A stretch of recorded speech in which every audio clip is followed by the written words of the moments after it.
Hi, welcome to our YouTube channel.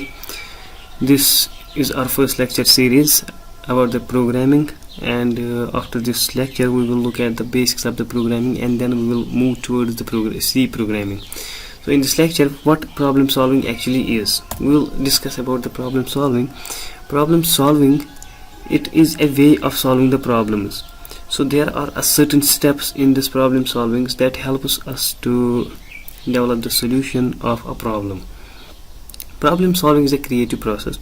So it's an act of defining a problem. You define the problem, you find everything that you need to know about the problem, what actually is the problem, why is this problem happening, why you have to find the solution of this problem, why you have to develop the software.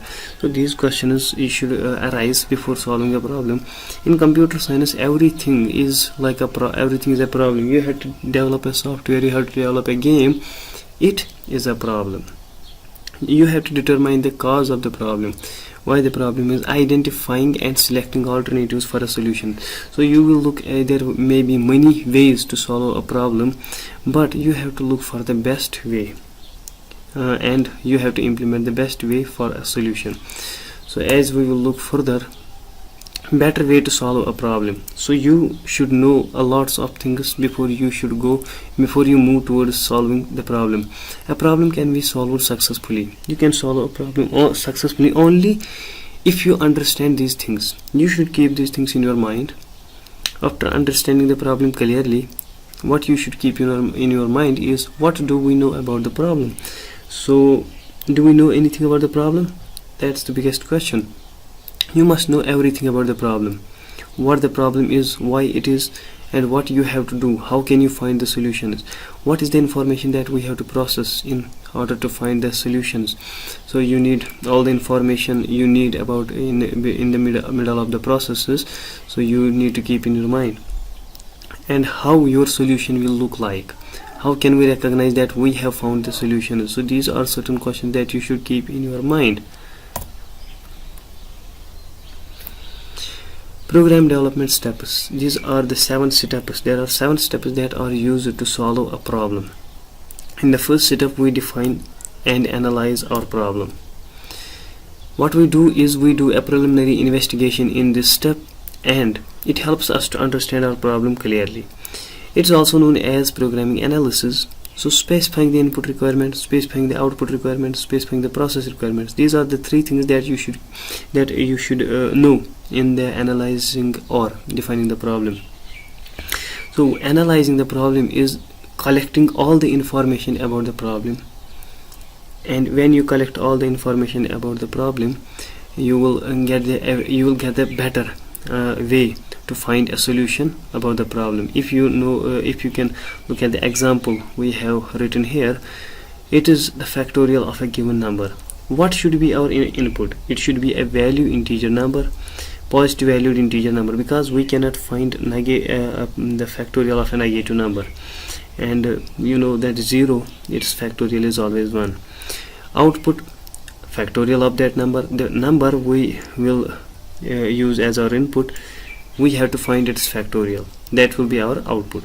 Process, solution technique which transforms input into output. So we have to write certain steps that will give us the factorial of that number which we have provided as input. So you know that factorial can be calculated as n factorial is 1 into 2 into n up to n. We multiply all the numbers that are below the number we have provided as input. After the analyzing of problem, you should know about the design. You have to go towards design. You will build a map for your problem. It is a map, a way from it's a path actually from your problem to the solution.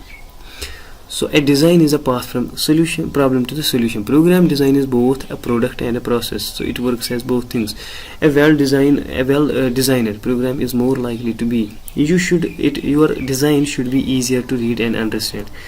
In the design phase, we have to create something like pseudo codes and flowcharts that will give us a better look for our solutions. So what are the certain properties that our design must have? It should be less of bugs and errors. A program must have. We should not say like a design, we should say like our program must have these features. Easier to read and understand. I mean, everyone will read your program and should understand it. Less of bugs and errors. In your program you must not have bugs and errors. Easier to extend to add new features. You know, every day we get updates of our Android phones. What are they doing it? They are actually adding the new features to it. So your program must be implemented in a way so that we can add the new features to it, and it should be easier to program in the first place. I mean, what it is. So when you will program it at the first time, it should be easy. It should not be so difficult to convert it into the program. So the next step is coding. You have a design, that you have to convert it into the coding. An algorithm expressed in programming languages is called a program. When you express your algorithm in the design, you have to create algorithms. I told you that pseudocodes and the flowcharts that our next lecture will be on is called the program. The algorithm expressed, when we express our algorithm in the programming language, it's called the program. Writing a program is called coding. So you write a program like addition of two numbers, the factorial of a number. It's all coding. You write the programs in many programming languages, high level languages, low level languages, and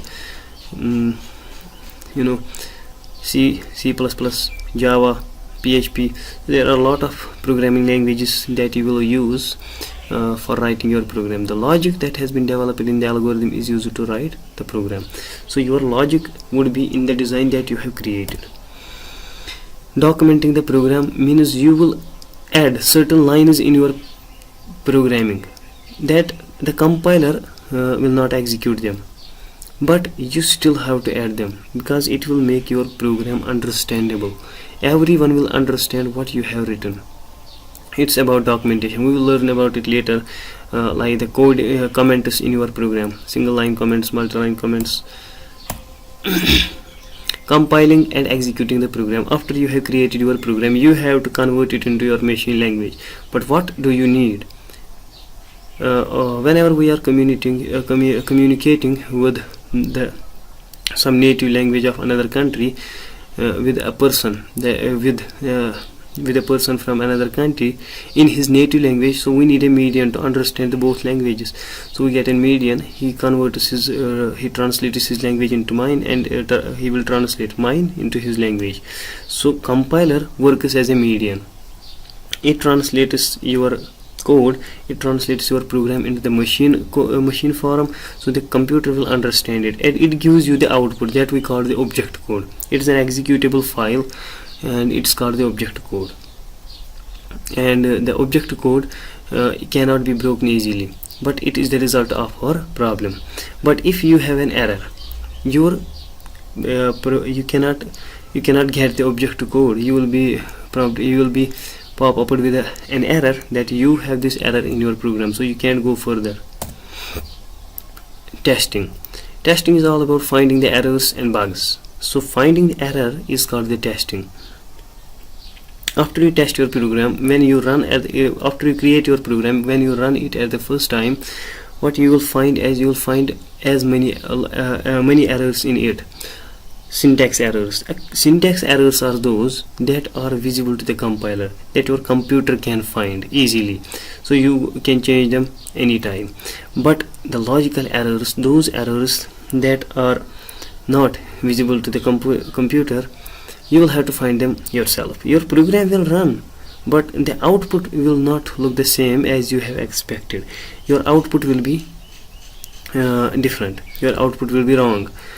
But that what we know, we cannot say that it is an syntax error. Syntax error means we have written grammatically something wrong. That's why these are visible to the compilers, and they find them. They find the syntax errors. You can find more information about the syntax errors and the compilation time errors and the logical errors from the anything internet. But here we are talking about the testing. Testing means finding the errors and correcting them. After this setup, I have not written them. there is a debugging. So debugging means you debug your program. You have bugs. Suppose we have any for example, we have any application in our mobile phones. Sometimes it says the application has stopped forcefully. So what is actually there? That is a bug. That's a problem in that application. It is stopping forcefully. Why? So that there must be any bug in that application. So debugging means removing those bugs that create problem during using an application. And after that you have to maintain your application every day. So maintaining your software every day means updating it, adding new features to it, and removing the old features that are now not usable for the customers. So you have to update your software after a certain period of time. Thank you.